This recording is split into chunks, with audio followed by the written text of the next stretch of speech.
Terima kasih Anda masih bersama kami. Bagi Anda yang baru saja bergabung, kami hadirkan kembali 3 berita utama hari ini.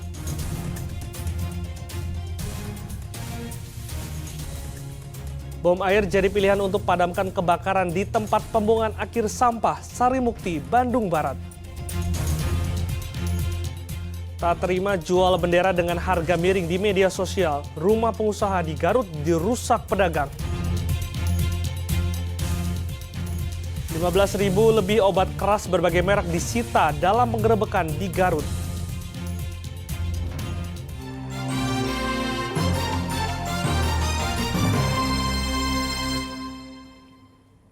Seorang pemotor jatuh usai tersangkut kabel yang putus di Jalan Sudirman, Kota Bogor. Petugas PUPR langsung memotong kabel itu.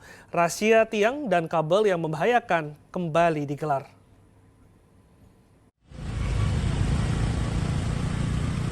Video ini merekam seorang pemotor yang terjatuh karena tersangkut kabel di Jalan Sudirman, Kota Bogor, Kamis lalu.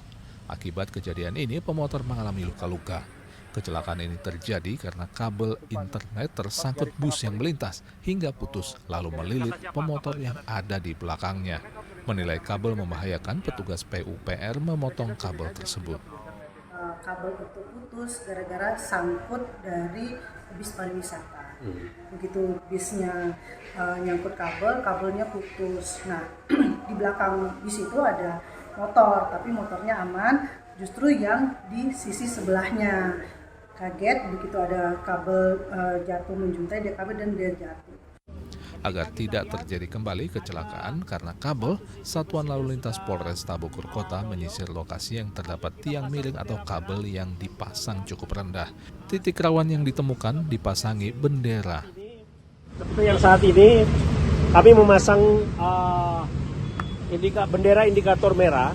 Artinya di titik ini juga kerawanan-kerawanan akan timbul, seperti ini. Truk ataupun yang mempunyai dimensi atas lebih dari 3 meter ini mempunyai potensi. Kita akan melaksanakan koordinasi secepatnya sehingga potensi-potensi kecelakaan yang beberapa hari terjadi di Kota Bogor yang diakibatkan oleh kabel yang menjuntai dapat kita minimalisir.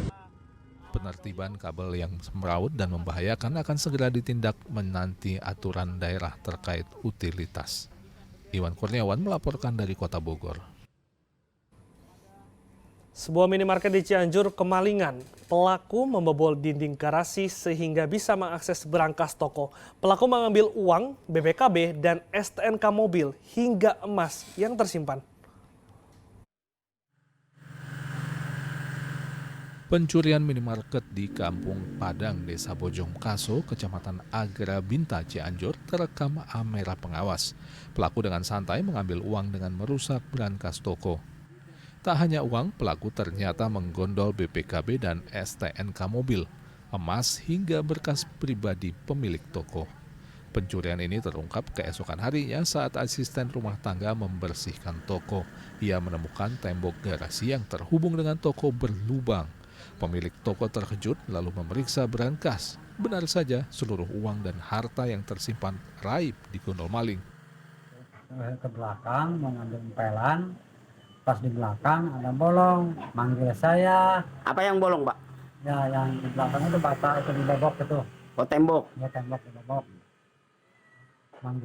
Manggil saya, Pak Haji, kenapa kok di belakang acak-acakan ada bolongnya? Saya kaget, langsung saya lari ke berangkas, lihat berangkas, udah nggak ada semuanya. Akibat pencurian pada tanggal 23 Agustus lalu itu, pemilik toko merugi hingga 150 juta rupiah. Naasnya lagi, ini adalah kali kedua pencurian di minimarketnya. Peristiwa ini sudah dilaporkan ke polisi. Korban berharap pelaku secepatnya bisa ditangkap. Rendra Ghazali melaporkan dari Cianjur. Merasa dirugikan karena berjualan daring, pedagang merusak rumah pengusaha bendera di Garut. Mereka kesal lantaran pengusaha itu menjual bendera dengan harga yang jauh lebih murah, sehingga pedagang merugi hingga 80%.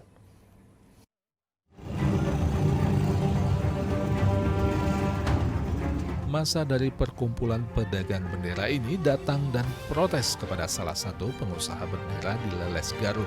Bahkan mereka sampai merusak rumah dari pengusaha bendera tersebut. Pagar rumah jebol dan kaca rumah pecah. Saksi menyebut masih ada rumah lain yang jadi korban amukan massa. Berapa rumah Pak yang dirusak? Kalau saya tahu cuma ini yang saya tahu, tapi katanya ada di sayuran. Sayuran. Jadi rumah ini dirusak sama pendemo? Ya, sampai demo. Sebelum merusak rumah, massa sempat berdemo di alun-alun Leles menyampaikan protesnya. Mereka kesal lantaran pengusaha bendera menjual bendera merah putih lewat media sosial TikTok. Harga jualnya pun jauh lebih murah dari harga jual para pedagang bendera.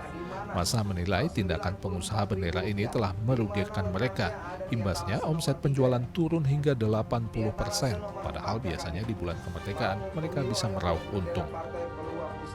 Itu kerugian yang kami alami mencapai 80%. Yang paling lucunya seperti ini, mereka menjual kepada kita dengan harga tinggi dan kita menjual barang mereka kembali. Tetapi yang saya pertanyakan, kenapa mereka menjual langsung kepada konsumen di bawah harga kami? Itu secara online itu. Kini kasus perusakan rumah pengusaha bendera tengah diusut oleh Polsek Leles. Sementara pedagang meminta pemerintah kabupaten turun tangan menata para pengusaha bendera untuk tidak memotong jalur distribusi yang bisa membuat pedagang merugi. Eko Setiabudi melaporkan dari Garut. Dua pemuda asal Aceh digerebek di rumah kontrakannya di kawasan Subang. Dari tangan pelaku, polisi sita 15.000 lebih obat keras berbagai merek. Polisi menggerebek rumah kontrakan dua pemuda di Jalan Raya Cipunagara, Subang. Ditemukan tumpukan obat keras ilegal yang tersimpan di plastik dan kardus. Polisi menangkap Malik dan Nabil, dua pemuda asal Aceh yang menjual obat keras. Sebanyak 15.000 obat keras berbagai merek disita. Obat-obatan ini dijual bebas kepada warga. Barang bukti yang telah diamankan bisa dilihat oleh rekan-rekan media di depan. Ini kategorinya termasuk ungkap yang besar, yaitu sediaan farmasi dengan jumlah 15.386 butir. Dengan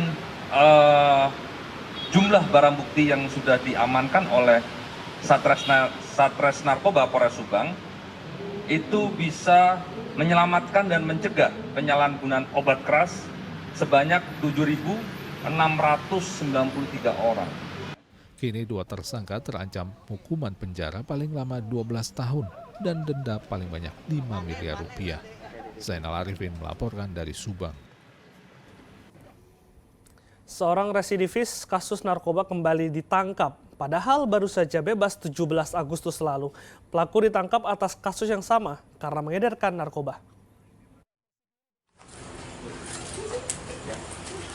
5 orang tersangka pengedar narkoba jenis sabu-sabu, ganja, dan obat keras ditangkap di 5 kecamatan berbeda di Kuningan. Salah satu tersangka berinisial JS adalah residivis kasus narkoba yang baru saja bebas dari lapas Cigintung, Cirebon tanggal 17 Agustus lalu. Kapolres Kuningan menegaskan seluruh tersangka akan ditindak tegas.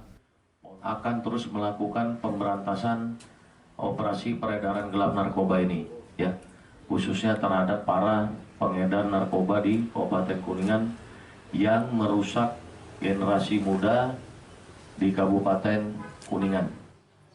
Modus penjualan para tersangka dengan sistem tempel dan bayar di tempat. Polisi menyita barang bukti narkoba berupa 3,96 gram sabu-sabu, 23,95 gram ganja, 150 obat keras tanpa izin edar, 11 butir psikotropika jenis Riklona, dan 10 butir psikotropika jenis Merlopam.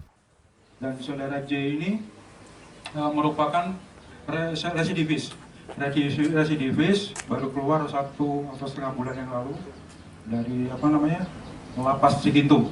Setelah kami cek di handphonenya, ada beberapa transaksi chatan dengan pembelinya dan kemudian ada beberapa peta di handphonenya. Terdapat 16 paket yang sudah ditempel di area pemakaman Cijeho ya, desa Cijeho di tempat. Tersangka kasus sabu-sabu dan ganja terancam hukuman minimal 4 tahun penjara, sementara tersangka kasus obat keras tanpa izin edar terancam hukuman maksimal 10 tahun penjara. Sedangkan tersangka kasus psikotropika terancam hukuman maksimal 5 tahun penjara. Agun Gunawan melaporkan dari Kuningan.